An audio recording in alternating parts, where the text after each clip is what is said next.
Good morning, UUFLB. I'm Karen Marcus, and I'm your lay leader this Sunday morning, this cold Sunday morning.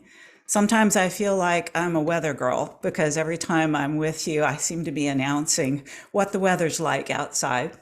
But isn't it great that we can gather together in the warmth and comfort of our homes and be in community together on this Sunday?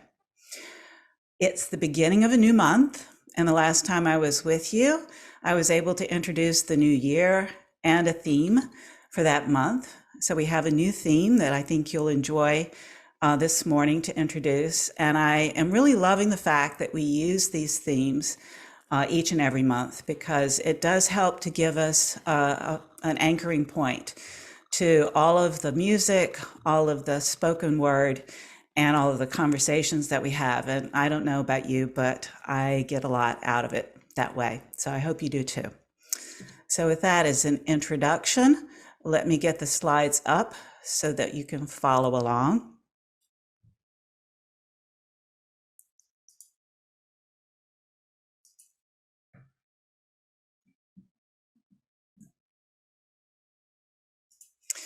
So welcome to this congregation, where we've been seeking to foster community, to grow our spirits, and to serve others, and to work for justice for over 50 years.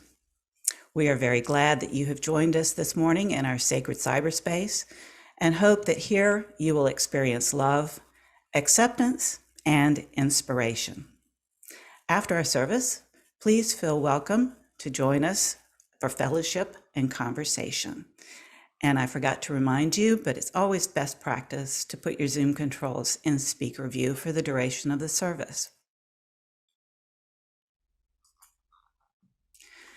I mentioned we are using a new theme for this month, and for the month of February, the theme is power. Gandhi is a reminder that we all possess power.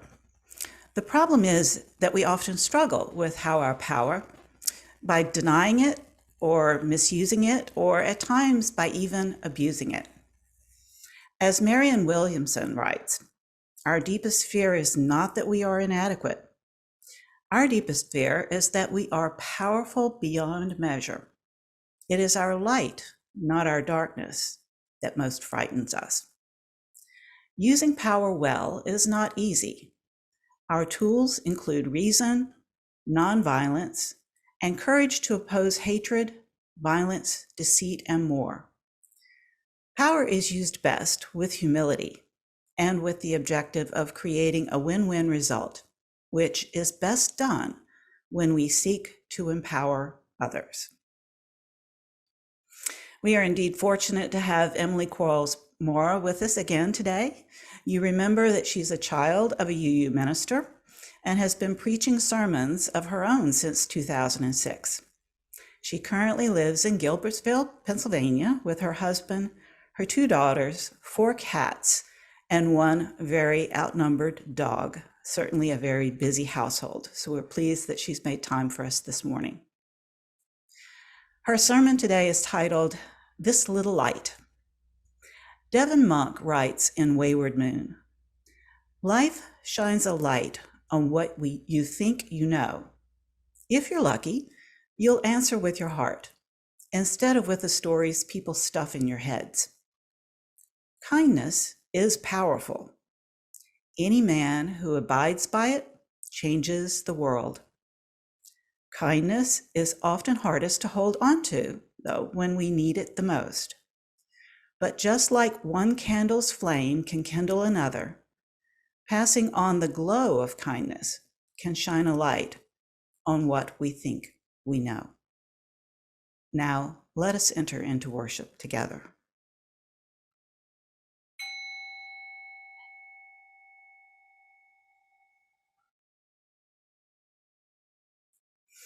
Avi has chosen a beautiful song as our prelude this morning, but I'll let him introduce you to it. Good morning. We start with a tune by singer and songwriter David Ramirez. And he says a prayer for all of us, a reminder that no matter how dark things are in our world or in our heads, we can always find the light. In our world or somewhere deep inside. I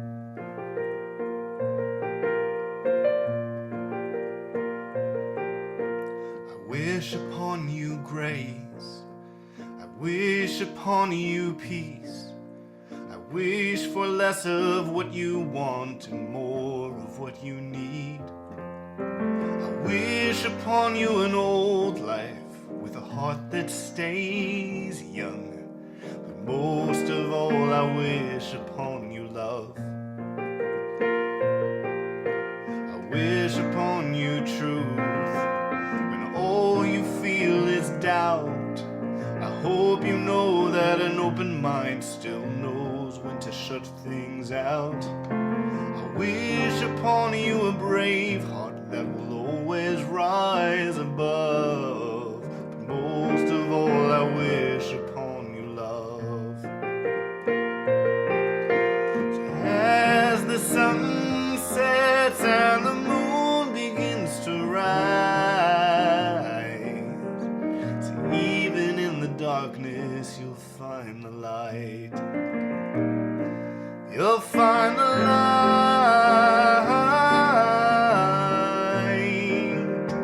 You'll find the light.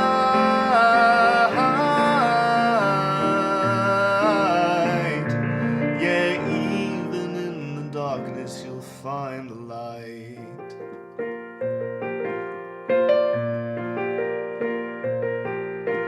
I wish upon you an easy life. I wish upon you hard times. I hope you know that both joy and pain each need their moment to shine.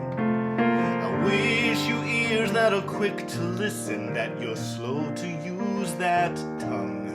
But most of all, I wish upon you love. As the sun sets and the moon begins to rise, so even in the darkness you'll find the light. You'll find the light.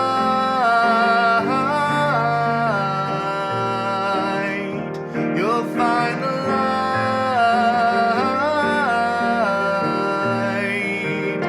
You'll find the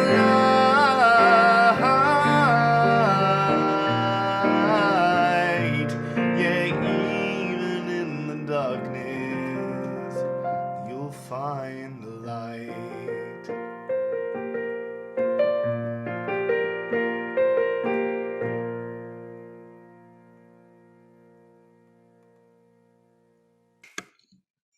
I had to linger there for a moment. That was so very beautiful.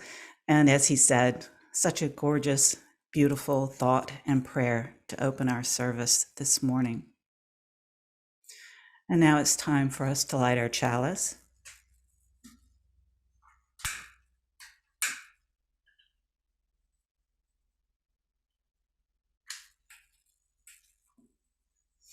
And read with me these words. Mindful that with great power comes great responsibility, we light this chalice in the hopes that in the brightest day, in the blackest night, our faith will flame on. Our opening words are from the poet Susan Paulus Schutz. This life is yours. Take the power to choose what you want to do and do it well. Take the power to love what you want in life and love it honestly. Take the power to walk in the forest and be a part of nature. Take the power to control your own life. No one else can do it for you. And now Beck Stow has chosen a great message for all ages. Good morning. I'm Beck Stow, and our message for all ages this morning is The Little Things, a story about acts of kindness. Words by Christian Trimmer and art by Kaylani Juanita. A little girl who much preferred the look of 3 pigtails to 2, and who loved the way wet sand squished between her toes, walked down the dock the day after a mighty storm. There, on the beach, were thousands of sea stars washed ashore by the violent waves. She raced to one and tossed it back into the ocean. She quickly picked up another, and another, and another, ushering each back into the safety of the water. Just then, an old man who had the habit of misplacing his glasses and who also loved the way wet sand squished between his toes came by. "What are you doing, little girl?" he asked. "What do you mean, what am I doing?" shouted the little girl who liked 3 pigtails and sand between her toes. She also had a strong sense of self. "I'm saving these sea stars." The old man was taken aback. "It's just there are so many sea stars. What's the point? You won't be able to save them all." "Of course I can't save them all," replied the little girl. She carefully tossed another sea star back into the ocean. "But I saved that one, didn't I?"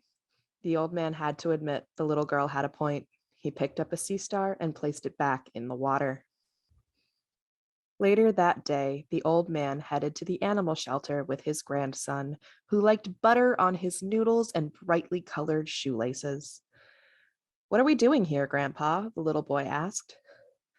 "I'm going to rescue a dog," the old man replied. The boy looked around. There were so many animals who needed rescuing after the storm. "Taking home one dog isn't going to make much of a difference," he said. "That may be so," his grandpa replied, "but it sure will make a difference to this little guy, don't you think?" The little boy had to admit his grandpa had a point. The next day, after lunch of buttered noodles, the boy headed to his neighbor's house. There lived an elderly lady who had once been a professional dancer and who loved butterflies. "I'm here to clean up your garden," the little boy said to the elderly lady. The storm had torn up her flower beds and tossed garbage all over her yard. "That would be lovely," replied the elderly lady, doing a graceful plie. As the little boy worked, a teenager who listened to classical music very loudly on her headphones and who just couldn't be bothered happened by. "Hey, kid," she said, taking off her headphones. "What are you doing?" "I'm cleaning up this lady's yard," he replied. "Look around, kid. The storm messed up this whole block. What's the point of cleaning one yard?" asked the teenager, even though the kid was doing a good job. Not that she'd ever say that to him. The elderly lady chimed in. "This little boy has done more than just clean my yard, young lady," she said. "He has lifted my spirits. You could learn a thing or two from him." The elderly lady had a point, though the teenager would never admit that out loud. Still, she gave the woman a nod and the little boy a high five. The next morning, the teenager packed an extra lunch and gave it to the homeless man outside the coffee shop, even though she knew there were many in need of a meal. Then a little girl with one missing front tooth and another wiggly one took all the money she had received from the tooth fairy and gave it to charity, and she wiggled the other tooth to help it along. The little girl's mom, who made scrumptious cupcakes, gooey brownies, and mouth-watering cookies, along with some equally delicious gluten-free options, quickly organized a fundraiser, which inspired a young man with a great sense of style and real acting chops to volunteer at the school, which moved a whole class of students to donate their time to fix up a house that had been damaged by the storm, which led to more ideas, more generosity, more kindness, and more action. Not too long after that, another storm moved through the town. The next morning, the little girl with 3 pigtails raced to the end of the dock only to find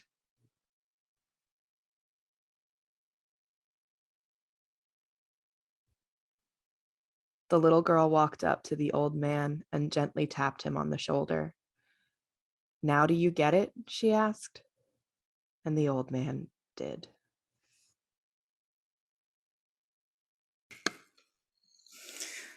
You see what I mean? What a great story.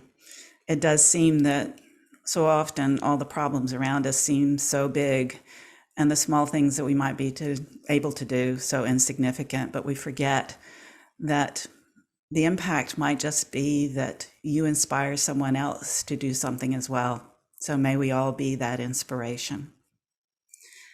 And in keeping with that, Avi has selected an interlude, which is a familiar hymn that is consistent with our theme, hymn number 1031, Filled with Loving Kindness.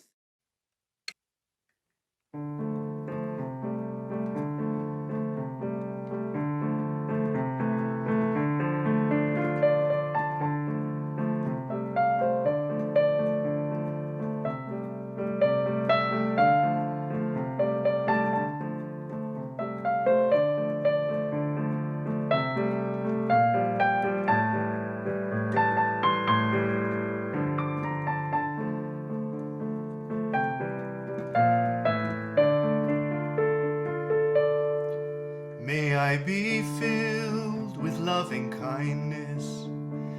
May I be well. May I be filled with loving kindness. May I be well. May I be peaceful and at ease. May I be whole. May you be filled with loving kindness. May you be well. May you be filled with loving kindness. May you be well.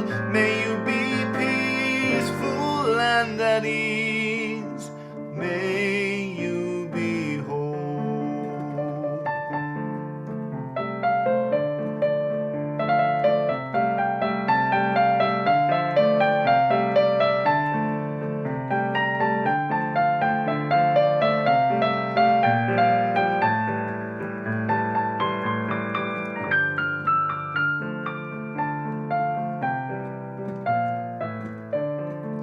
May we be filled with loving kindness.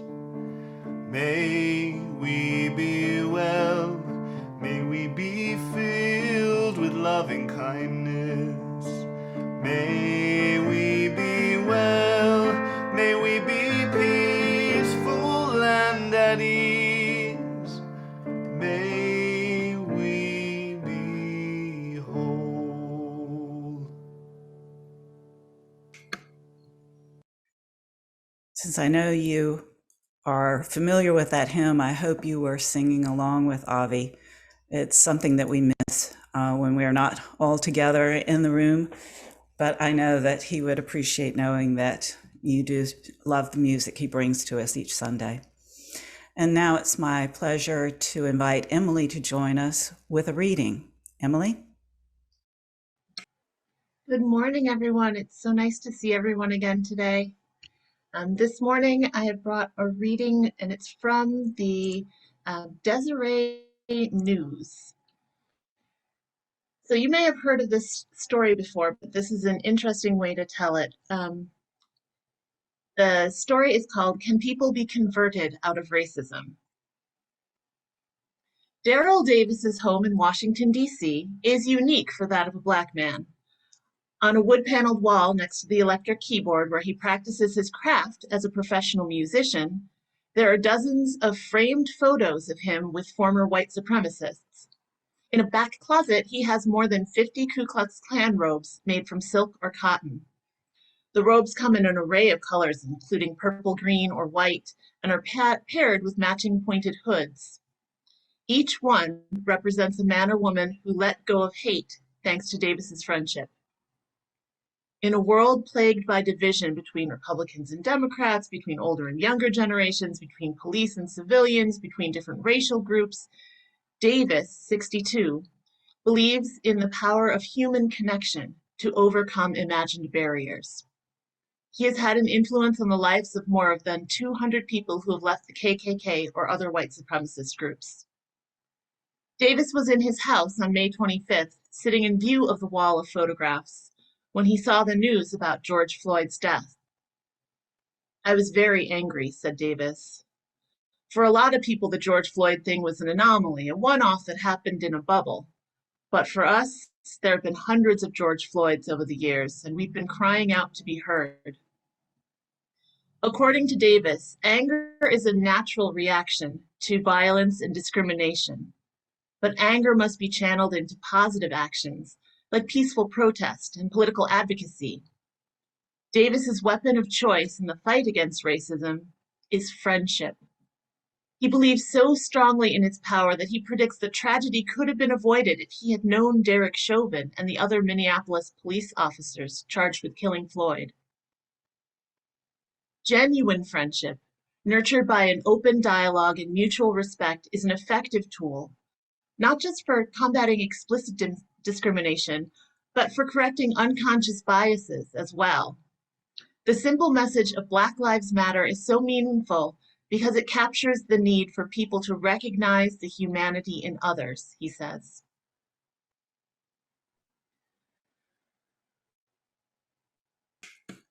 The story of friends patiently leading white supremacists away from a life of hate and misery is repeated in the lives of Arno Michaelis, a founding member of what would become the country's largest racist skinhead organization, and Derek Black, the son of prominent white nationalists who hosted his own radio show as a college student.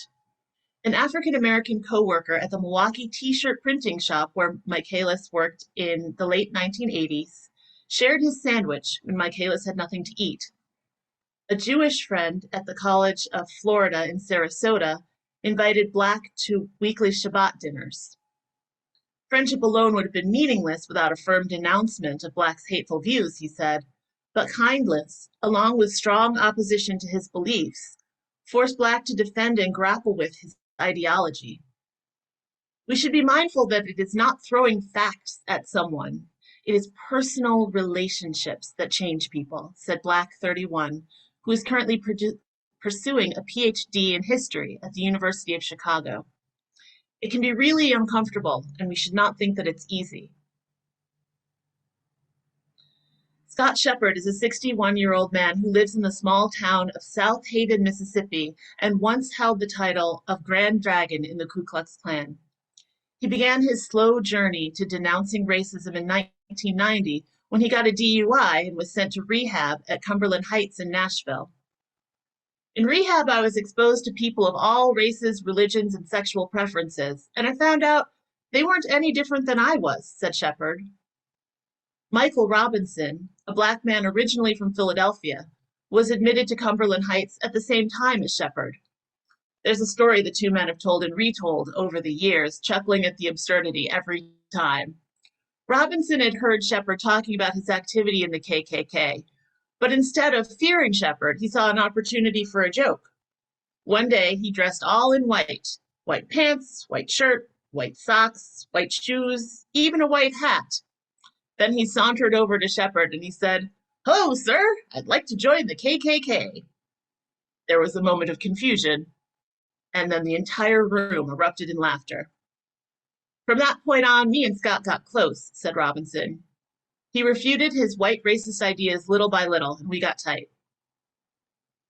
Rehab was a turning point, but it was still hard for Shepard to leave the KKK, which had become his one and only social outlet. Years later, at a time when he was contemplating taking his own life or returning to the community of hate, Shepard reached out to Davis for support, and the two became fast friends. Now Shepard, who once scorned all Black people, calls Davis a brother. He probably saved my life, Shepard says. Michaelis believes dogma stops people from having productive conversations when they encounter those with differing views on topics ranging from immigration to abortion to the upcoming presidential election. Responding to ideas you disagree with by belittling the other person or shutting them down can push them further towards hate. Far too many beings of all backgrounds and all political beliefs see kindness as a weakness, as if it's capitulation or rolling over, when really it's a weapon. It's one of the most powerful weapons against hate that we have.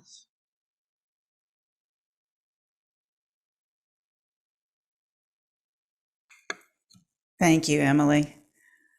It's some very important words that you shared with us in that reading. We look forward to your message.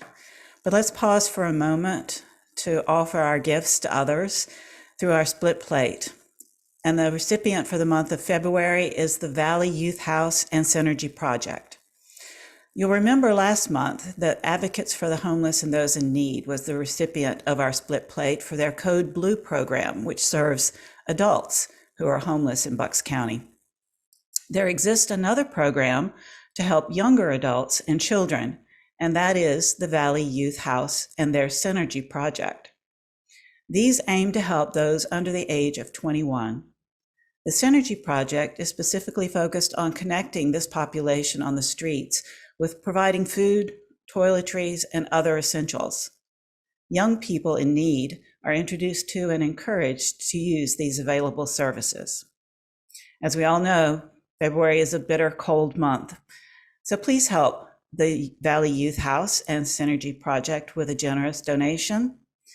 If you're interested in more information, you can visit their website at valleyyouthhouse.org and then follow the menu through programs to street outreach and then finally to Synergy so that you can learn more about how your donation is making a difference. And again, we thank you for your generosity. And now I invite Emily to deliver her message.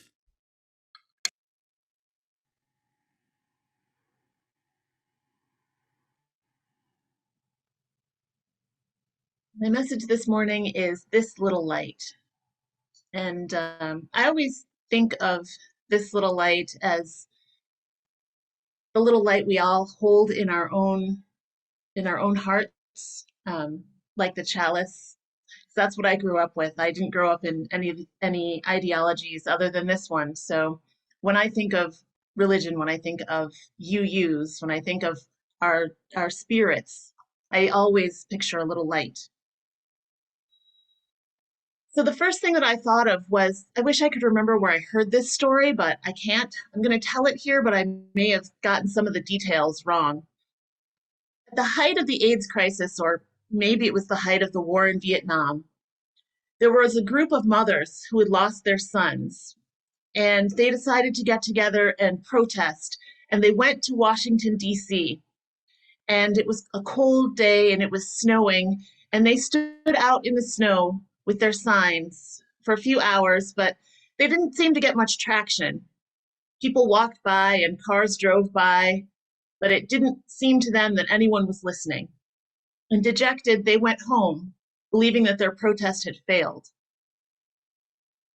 Well, the reason that I had heard this story, the reason I know that this protest happened is because there was a person who noticed them. There was a person in power who had passed by while they were standing there, and that protest sparked in him a desire to help change US policies. They didn't know that their small action had lit a spark and that spark had lit a flame. They didn't know that standing heartbroken in the snow changed a mind that went on to change the country. Their actions touched someone's heart. Their actions mattered, even though they didn't know. Piero Ferrucci, in his book, The Power of Kindness, starts the introduction with a tale of a parking enforcement officer in the small town of Fiesole. When we think about parking enforcement or meter maids, the stereotype that comes to mind is either someone with petty power who gleefully uses it, ripping off a ticket even as you're running towards the expired meter with your coins in hand, or the other stereotype is someone whose job barely matters. Like if you've seen the Disney movie Zootopia and the hopeful bunny goes to the big city to be a police officer and she's assigned to be a meter maid and she's so sad. Well, the parking enforcement officer in this town sees his job as connecting with people. He makes the rounds of the town, talking to everyone and sharing stories, and occasionally reminding people that their time is about to run out on their meter. He takes what could be an unlikable job and makes it warm and friendly. Ferrucci talks about the Tibetan Buddhist practice of imagining every person you meet was in a previous lifetime your mother, or about the Christian practice of treating everyone as if they were your brother or your sister. What a warm and friendly place the world would be if we were ever able to treat everyone as if they were family. I've heard since I was little the phrase, "You catch more flies with honey than with vinegar." According to grammarhow.com, the first known written use of this phrase was in 1666 in Giovanni Torriano's A Commonplace of Italian Proverbs and Proverbial Phrases. Many of us in the US will be familiar with this phrase from Benjamin Franklin's Poor Richard's Almanac from 1744. Although this phrase doesn't bode well for any flies, it is very similar to a phrase by Dr. Wayne Dyer, "See the light in others and treat them as if that is all you see." Take a moment now to imagine someone who's cared for you, someone who's given you hugs when you were sad, someone who's shared a smile with you when you were happy, someone who's made you food with love or placed a cool hand on your forehead when you were ill. Take a moment to imagine a person who would be willing to stand out in the snow for you. That feeling you have right now while thinking about a person who cares for you. Imagine holding that feeling in your heart while dealing with someone who's difficult. Can you hold that feeling while thinking of someone whose actions upset you somehow? Maybe someone cut you off in traffic or messed up your package delivery. Can you hold on to that feeling? Can you hold on to that feeling while thinking about someone whose actions upset you in a larger way? It's hard, isn't it?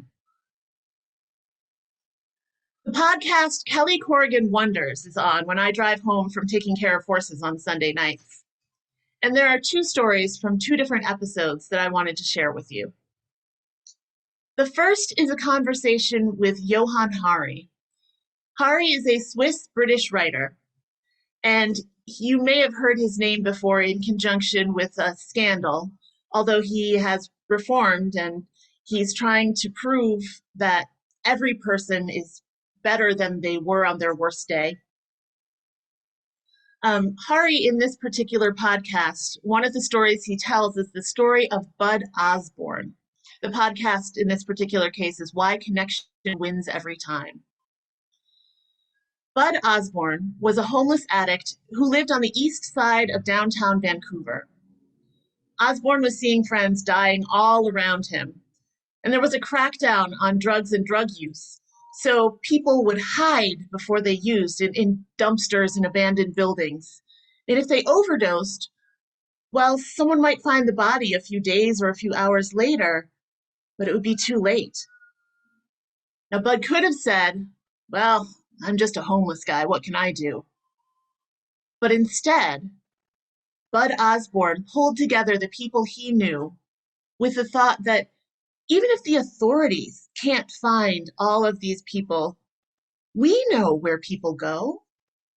We know the people who are out here.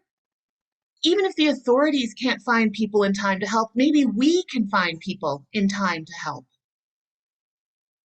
They could find a way to take care of one another. They could be one another's family. They could find people before they died, and they could call 911. Well, Bud Osborne teamed up with another activist named Ann Livingston.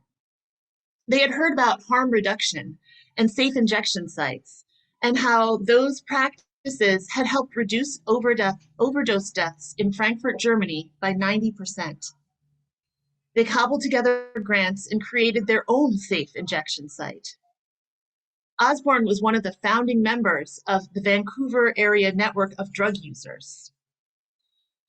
This group organized protests such as placing 1,000 crosses in Oppenheimer Park to commemorate those who had died, or following the Vancouver mayor around with a coffin, asking, "Who will die next, Philip Owen, before you open a safe injection site?" Well, it took years, but Philip Owen listened. In 2001, as part of a four-pillar approach to fight drug addiction, Vancouver opened the first safe injection site in North America. The average life expectancy on the east side of Vancouver rose by 10 years. The mayor's right-leaning political group disavowed him as a candidate, so Philip Owen lost his career over this. But in a later interview, Owen said, "How often do you get to save the lives of the most vulnerable people around you? I would do it all over again."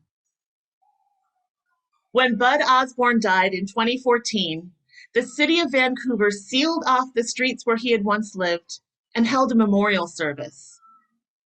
Many of the people who were there recognized that they might not be alive if it weren't for Bud Osborne. There are few people in our society who are more powerless than a homeless drug addict. But Osborne used the power that he had. He used his voice that reached out in the spirit of love. When Johann Hari tells this story, he says it reminds him that if you don't care, who will care? It also reminds him that you never know whose mind you will change. Even though we chide our politicians sometimes for changing their minds, he thinks the people we should really be worried about are not the people who change their minds. It's the people who never will. The second story I wanted to share comes from Kelly Corrigan Wonders, that it's also about someone who our society ranks as powerless. This story comes from an episode titled, "Why Keep It a Secret? Imagination, God, and Solitary Confinement." This is a conversation with Anthony Ray Hinton, a man who spent 30 years on death row for a crime he did not commit. Hinton describes how he started out feeling bitter. He was raised very, very religious, Southern Baptist. He talks about going to church from 9 a.m. to 5 p.m. every Sunday, and that his mom said, "Oh, if you don't want to go to church on Sunday, that's great. You can move out. Anyone who lives under my roof goes to church every Sunday." So Hinton, he could have turned his back on God, but instead, he made a decision to grow where he was planted. He decided to thank God that he was alive and he was healthy, and he decided that if his neighborhood was a cell block, then he had to make this neighborhood the best it could be. He decided to help people to love one another and to become a family.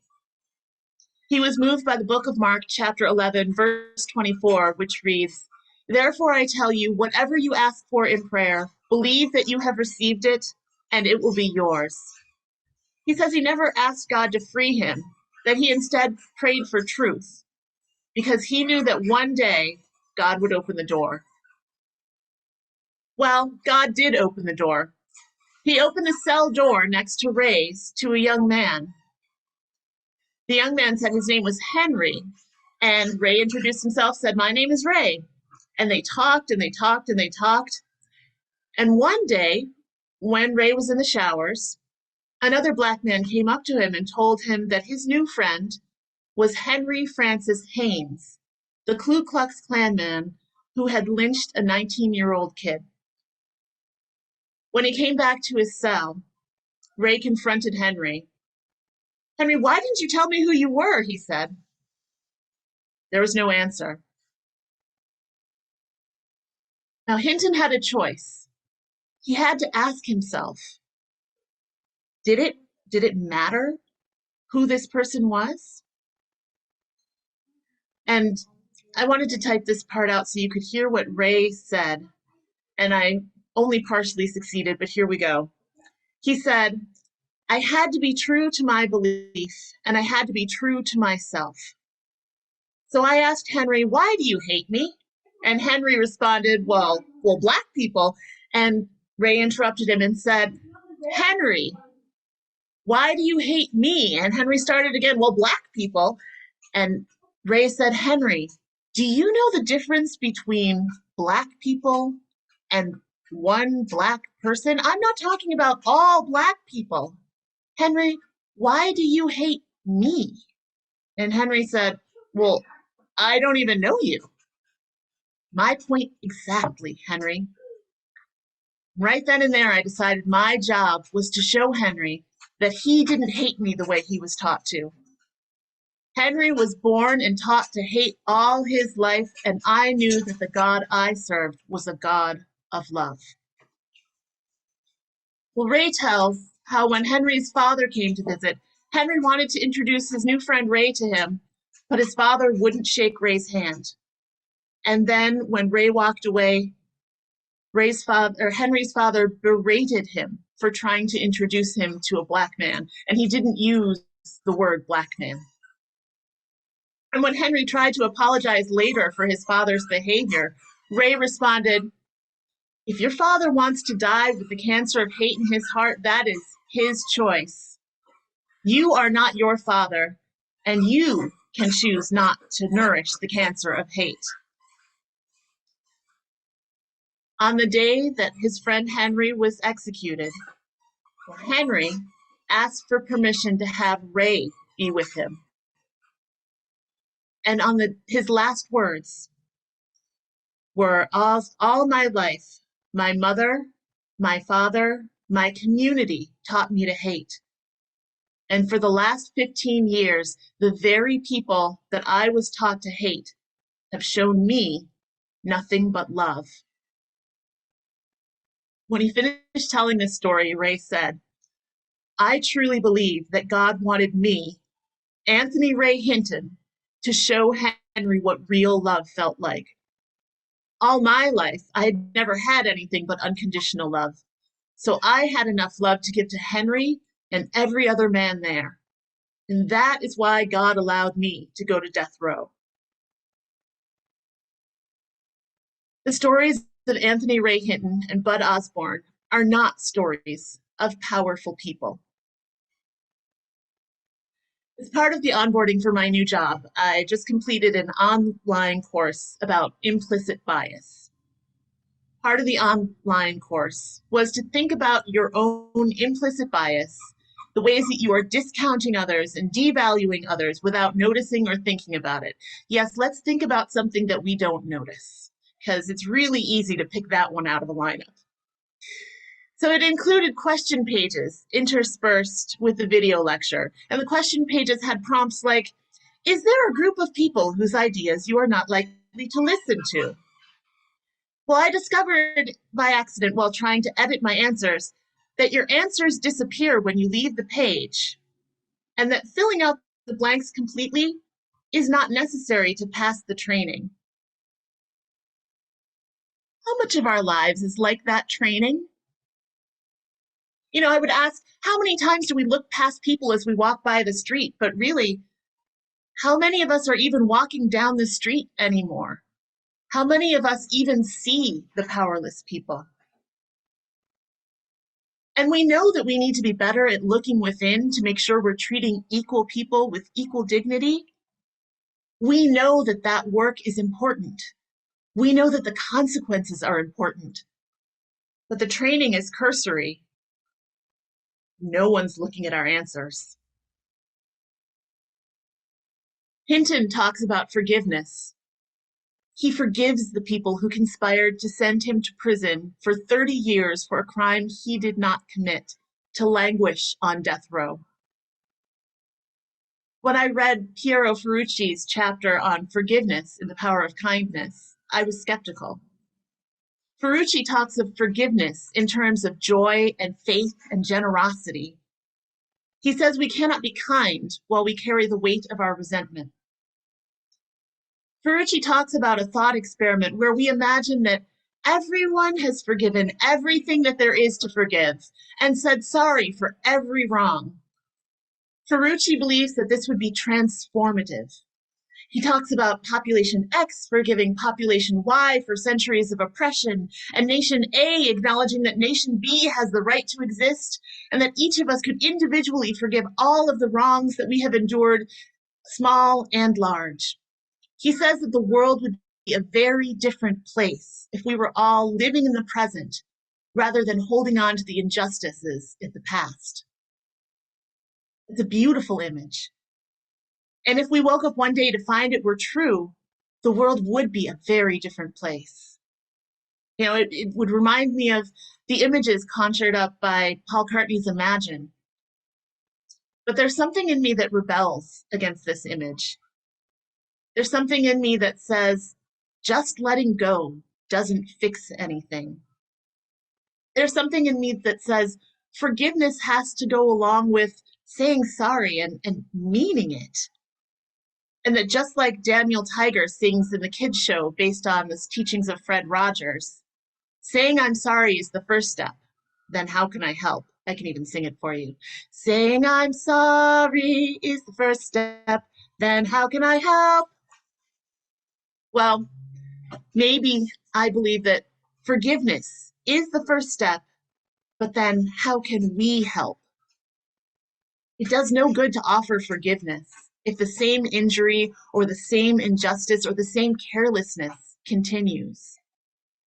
Even if we could bring everyone back to a blank slate and erase all the harm and the pain, if we are not doing our best to ensure that we don't slide back into our old patterns, we're putting down our old burdens of hurt and anger just to pick up new ones. If we are not training ourselves to treat everyone with the compassion we would give to our family, we are letting our implicit biases continue to steer our actions.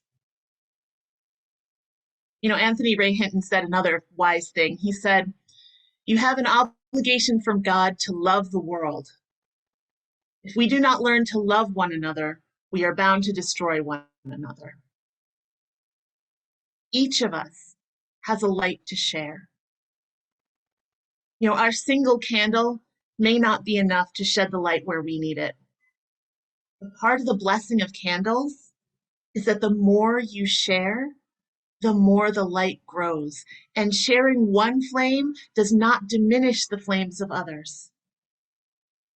We may feel like our own little light is so small, especially now when the pandemic makes it hard to be safely together. We may feel like we are alone in the darkness. As St. Francis of Assisi says, where there is darkness, let me bring light. So remember, you are not alone. This community sustains you. Remember that you are not powerless. You have the power to be kind. We each have the power to share our light with others. We each have the power to light another's flame. We each have the power to be filled with loving kindness because our actions matter. And sometimes they matter more than you will ever know. So amen, shalom, salam, blessed be, and let your light shine on. Amen, Emily.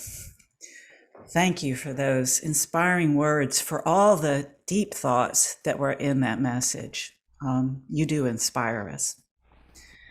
At this time, though, we want to be together in community, to hold each other dear, and to listen with open hearts to our joys and sorrows. If you have something to share today, go to your Zoom controls, click on reactions, and raise your electronic hand. It helps us to be able to identify you in the picture gallery, put you at the top of the list so that we can help you to unmute. But if that technology is beyond you, waving your human hand is another way to gather some attention. And Gil and Sherry are out there watching the gallery and will help you to unmute. And for everyone's benefit, we ask that you please be brief. While we look for someone, this is Sherry. I have a joy I wanted to share. Well, first, I just loved, Emily, everything you said, and you certainly never disappoint us, so thank you so much. But after a lot of angst and whatever, I am retiring on Thursday. Thursday will be my last day at Lenox after over 20 years. Earlier than I had hoped or planned, but it's the right time, and I'm very excited about it. Dawn and Marie. Good morning, everyone. I just wanted to share a joy I had. I teach in Trenton. I'm a sixth grade science teacher, and we actually had to switch our homerooms around because of behaviors we were having. And this is our first week with our new classes, and it was just an amazing week. All the changes we made with all the different personalities just really worked out well, and it was a great week. And it reminded me of the story for all ages we had about the throwing the starfish back in the sea and just, making a difference with just even one kid. I'll consider that a great blessing. So the story really rang true for me today. So that was my joy. That's great. I think Bill Stroop has his hand raised there, Sherry. Yeah.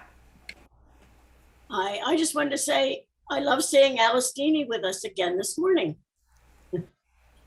Hi, Alice. Welcome back. We are always happy when people join us. And I think Jeff has raised his electronic hand. Yeah, I wanted to point out that I too am familiar with the starfish story because I worked at CTCA for 6 months before Temple University bought it. And their theme was starfish. They had starfish all over. They had these gorgeous fish tanks. And they had on the wall paragraphs about the girl putting the starfish one at a time. It's a wonderful story. And that's all I had. I didn't see hear the rest of it until this morning. Wonderful. Very nice. It was special. I think Mary Jane would like to say something, Sherry. Okay, hang on a second. There you go. Am I unmuted? Okay. I just want to share the happiness that I feel that Robin and Bill are in Jamaica now with a much needed vacation. And I know they'll have a wonderful time because they were there before and enjoyed it so much. So happiness reigns. Always great to have a vacation to warmer climates this time of year. Bill, did you raise your hand again? Well, I raised my hand. I just have to tell you a little vignette about starfish. When Nancy and I were first married and we finally got a car, we took a trip to New England, and we were in Rhode Island, and we went to the beach, and it was, I guess, late in the evening, and I found a big starfish, and it was the only one there. And I walked through the town holding the starfish, making sure people saw that I had a starfish. And it was I'd never found anything like that. But, and no one seemed to mind. The next morning, we went back to the beach, and the beach was covered with starfish. So my one starfish didn't impress a soul. We talk about that many times. What a story. Is there anyone else? Gloria, hang on, let me get her. Okay, Gloria, you can unmute. Yes, I have a request for everyone to give some loving kindness to Ed's daughter, Amanda, who is going to be having a lot of back surgeries and things like that, pain. If you could just hold her in the healing light, it could be helpful. Who knows? Oh, always helpful, Gloria, I'm sure. And I'm sure the community will do just that. Okay. Well, if there's no one else, we'll go ahead and move on to the conclusion of our service. And as we prepare to do so, whether or not you shared today, if yours is a joy, I hope you feel all of us celebrating with you. And if yours is a sorrow, certainly we send our sympathy and compassion your way. But for all the spoken and unspoken joys and sorrows out there, let's take just a moment to be together in community, to pause in silent meditation and prayer.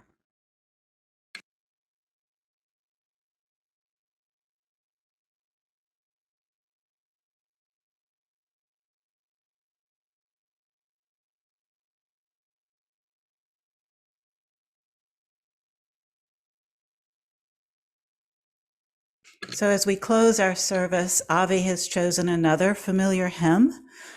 That's hymn number 1008, When Our Hearts Are in a Holy Place.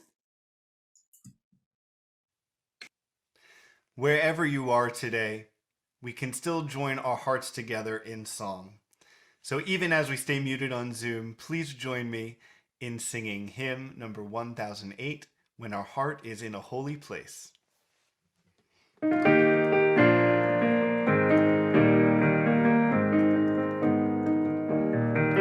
When our heart is in a holy place, when our heart is in a holy place, we are blessed with love and amazing grace. When our heart is in a holy place, when we trust the wisdom in each of us, every color, every creed and kind, and we see our faces in each other's eyes, then our heart is in a holy place. When our heart is in a holy place, when our heart is in a holy place, we are blessed with love and amazing grace. When our heart is in a holy place, when we tell our stories from deep inside, and we listen with a loving mind, and we hear our voices in each other's words, then our heart is in a holy place. When our heart is in a holy place, when our heart is in a holy place,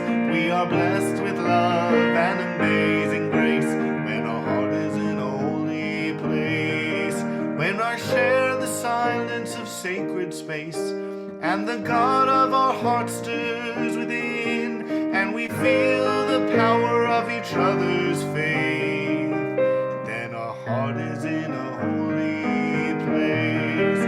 When our heart is in a holy place, when our heart is in a holy place, we are blessed with love and amazing grace. When our heart is in a holy place, when our heart is in a holy place.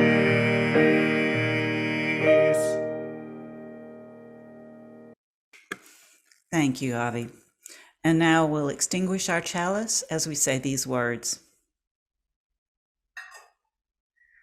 We extinguish this flame, but not the light of truth, the warmth of community, or the fire of commitment. These we carry in our hearts until we are together again.